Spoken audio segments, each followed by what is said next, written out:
to conclude this video, as it goes with this job, nothing crazy ever happens when I have the camera rolling.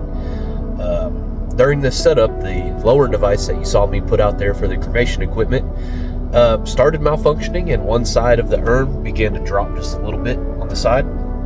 I adjusted it for the funeral director before the family got there, and we got it all squared away.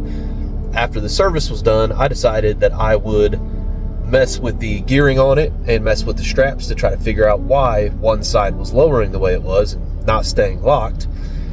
Put a little weight on both straps with my fists to see which side was lowering down, and as soon as I did that, both of the reels came loose and popped off the lock, and I basically head-butted the crap out of the lid stand that you saw in the end there that was holding the lid.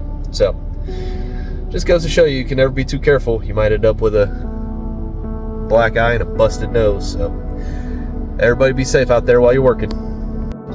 And while I'm healing up, so no one thinks I'm just out here street fighting or anything, I'll just go ahead and put these on while the service takes place, and hopefully no one thinks it's very unprofessional to have sunglasses on, but I guess those swollen my glasses won't sit straight.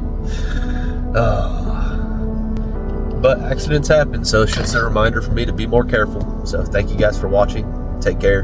God bless.